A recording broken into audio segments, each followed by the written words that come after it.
What is up, guys? Cody here from Dark Owl Archery, and as promised, I am doing a review comparison of the HHA Nitrix and the Axcel Landslyde. We're going to compare these two guys, and we're going to see which one comes up on top.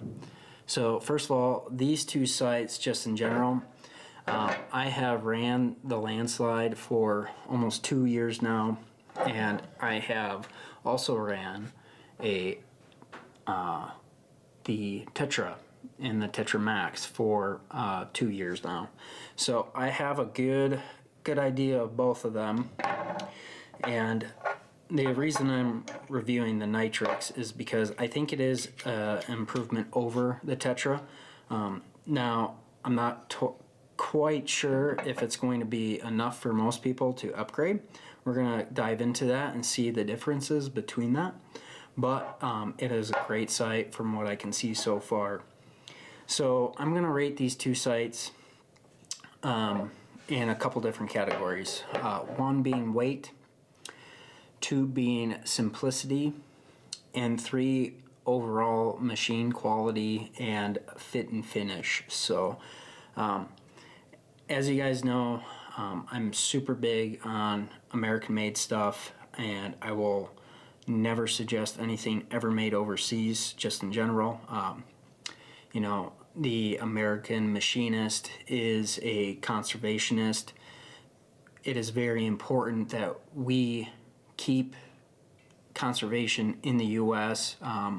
As you know, places like China are trying to buy U.S. land, and it's really not good for what we want as conservationists. So that's why I will always stick to American-made goods where I can, especially when it comes to archery equipment and hunting equipment just in general. That spiel being said, we're going to dive into these two sights. These are the only two that I will ever recommend to you guys. I know the guys at HHA really well. They make a super high quality sight.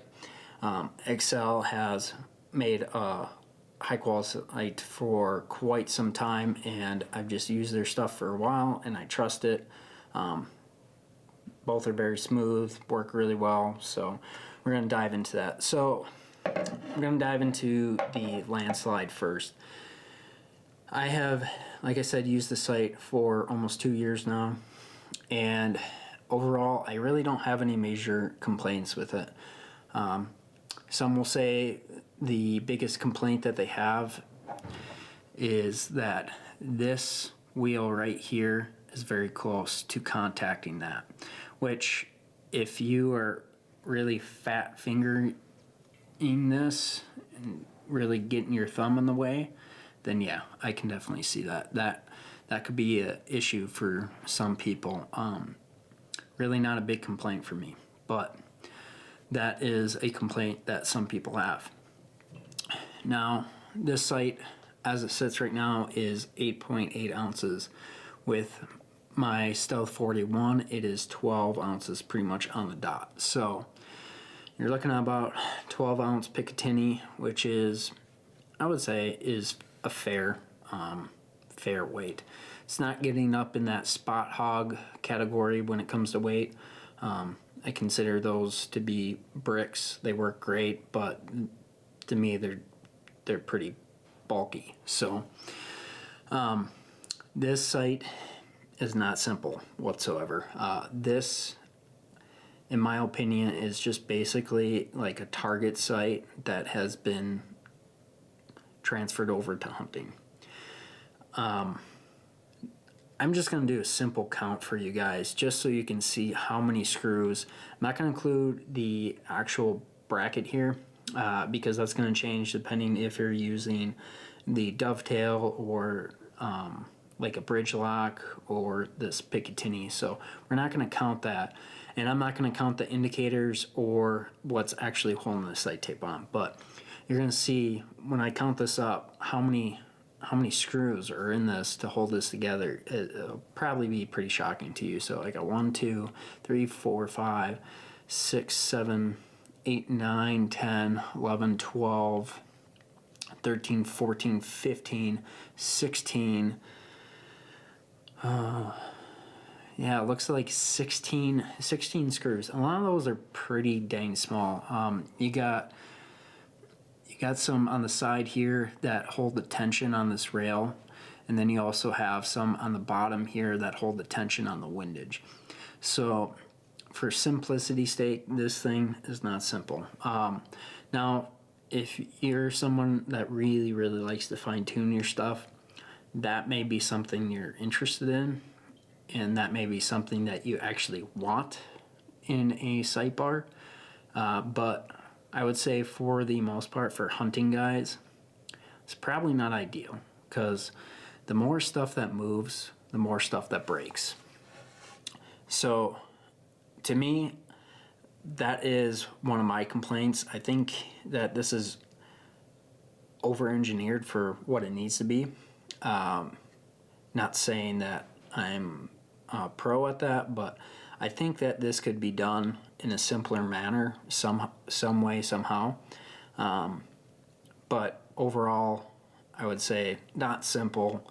I'm going to give that one to HHA. So we're going to do the same thing. So this is the Nitrix Pro, and this is the dovetail version. This, as it sits, is without the scope is 12 ounces. So it is fairly heavy. It's on the heavier side. HHA is not known for making the lightest stuff, but I would say that this is very durable, and it's not going to break. I've never heard of an HHA breaking, just in general, just because this thing is definitely built to last. But we're going to do the same thing. We're going to do a screw count. Like I said, I'm not going to do to hold on the indicator, and I'm not going to do to hold on the rail itself. And they have an advantage with that because their third axis adjustment is actually in the back here. But by switching this out, you just remove the third axis and you switch that guy out. So, or actually, I take that back. Now with the first axis adjustment, you take this off, and then that whole system comes out and you put the new one back on. So I will count that. So I got 1, 2, 3, 4, 5, 6, 7, 8, 9, 10, 11. Looks like 11 screws. So the Axcel was 16. So this has quite a few less visible screws, at least, that hold this all together. So simplicity wise, I don't think that this is going to be as finicky for most people when it comes to things moving on you. Not that I really have had anything move with my landslide, but it is a possibility, especially if you're, going around in a UTV or something like that. That's probably a possibility to consider. So, but weight-wise, Axcel wins. Even the Nitrix Pro in the Picatinny version, that's 9 ounces. So it's about an ounce heavier with the mount than the Axcel. So I wouldn't say any of them are too far off from each other, but I would say that, the Axcel has a slight advantage with that. Now, fit and finish wise, these are both really good sights. It's really hard to pick when it comes to that. I would say HHA has the upper hand just because there's quite a bit of plastic on this thing, and just like, I don't know, I'm not a big fan of that, like a plastic rail on there. HHA's wheel on the inside is plastic here, but it is completely hidden and not very exposed to the elements that this is. I would put that under finish, just because I think that something better could be done with that. but overall, I would say that it's fine. So I'm going to give HHA the upper hand on finish. Whenever it comes out of the box, it is spectacular looking, and I've never had a bad looking one. So out of these two sights, I would say that it's going to be personal preference which one wins for you. I will say with this Nitrix, I do like that they have multiple indicators now, that you can have up to 4. It's kind of like the system that this whole bracket comes off and then you put a new one on. I'm not quite sure I understand why they have multiple of those when you could probably just buy the single pointers. This is just me being nitpicky.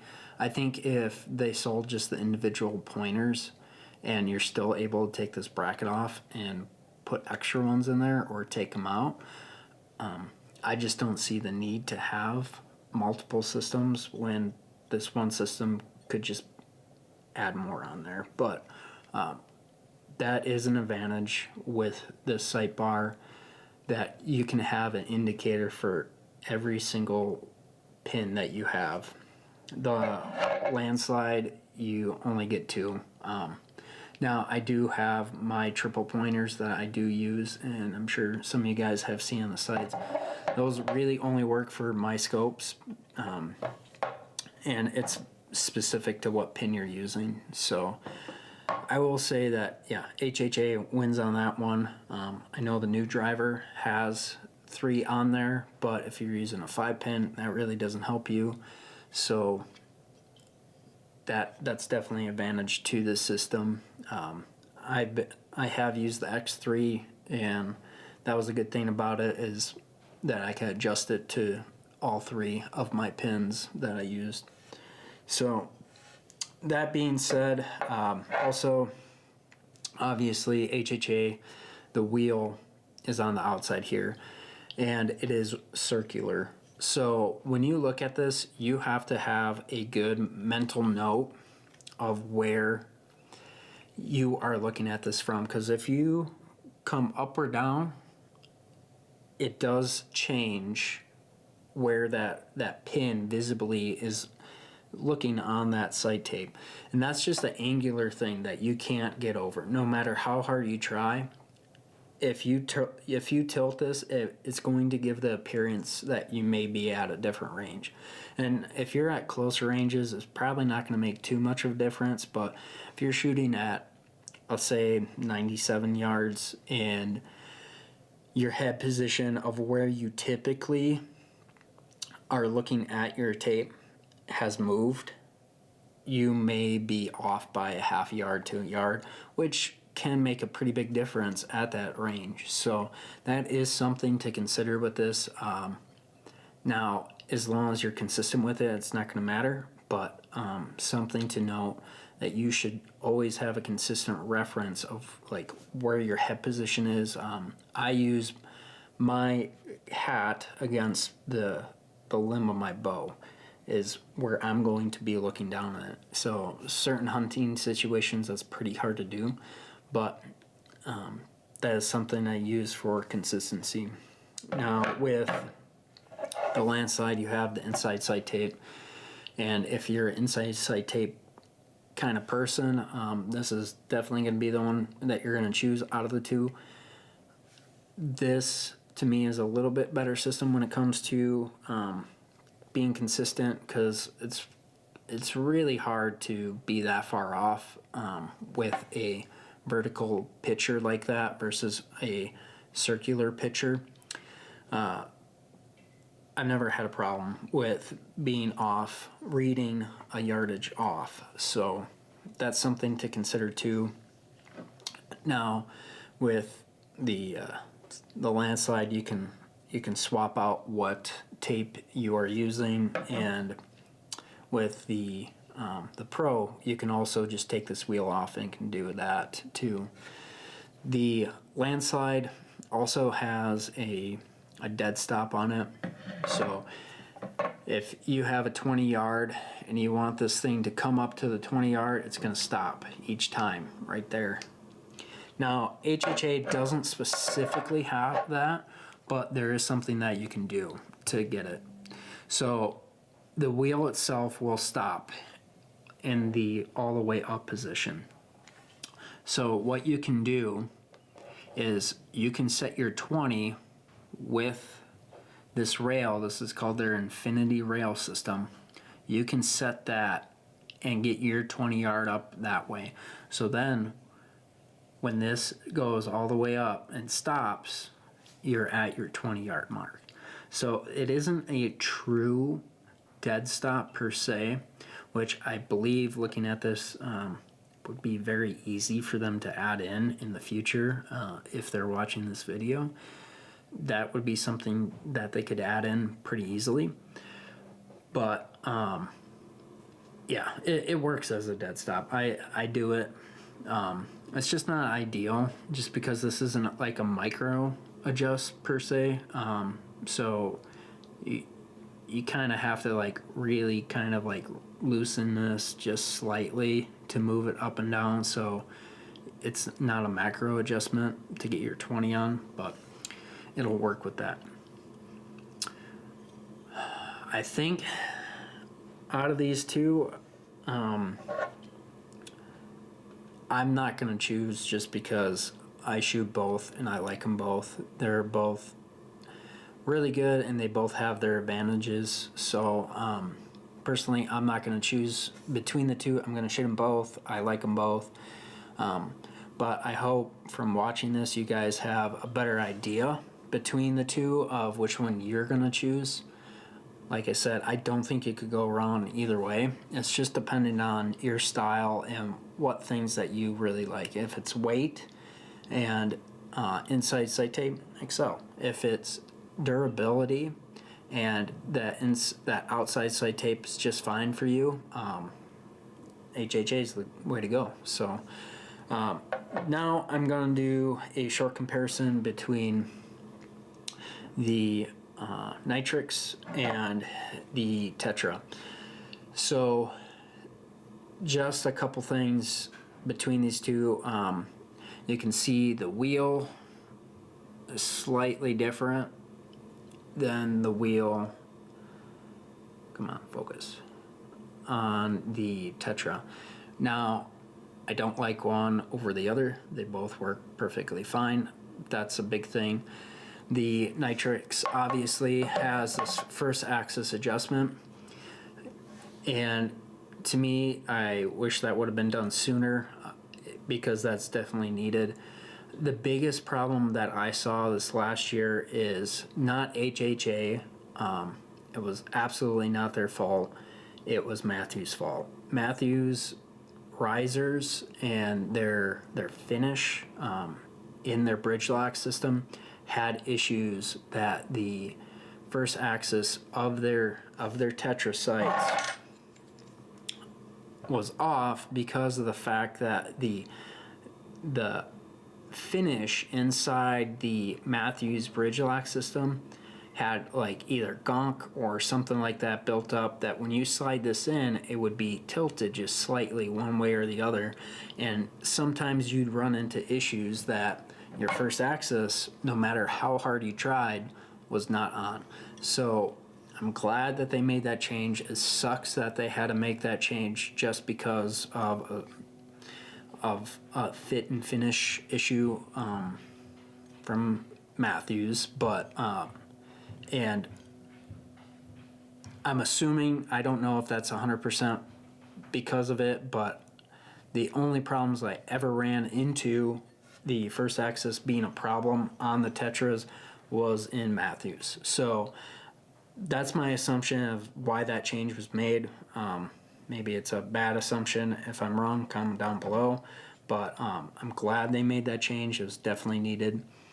Another thing you can see that was changed was the third axis. I don't know if you can see that guy. So this third axis on this Nitrix, 100 times better. It just, it just holds way better than the one on the Tetra. I've banged this around and it has moved on me on this guy, and I've really locked the ever-living crap out on it, and it's been fine since. But this system, I believe, is just going to be that much better. And then the other thing is the pointers that you can take this whole bracket off and you can swap it to a different one. Like I said, I don't think that's a super huge advantage over the Tetra, the X3. I would just say swapping another pointer in there would suffice for that. But as you can see too, the overall like look of these guys, this one just looks way more aggressive. And that's just a machine thing that I think that they did really good on, of actually like making this look more futuristic, more like cutting edge. And I really like what they did for the styling on this. And I do like that they also, this bracket that you can see here that kind of holds it all in, the actual wheel is tucked inside, and you're gonna get zero like debris or anything getting into that, which is really good. Never had an issue with the Tetra. As you can see, that's exposed right in here, but it's never been an issue. So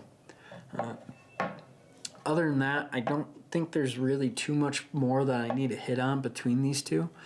But overall, really good sights. I'm really looking forward to using this year. This is probably what I'll end up using. I'll go between this and I'm going to try the driver. The one thing I definitely don't like that the driver kind of screwed up on is they got rid of the individual second axis adjustment. I don't know why they did that. I know it's for saving weight, but it just doesn't make sense to me. This keeps all three axes separate, and I truly believe that's the way you should do things. But yeah, so I hope you guys like this video. If you have any questions about these sights, please comment down below.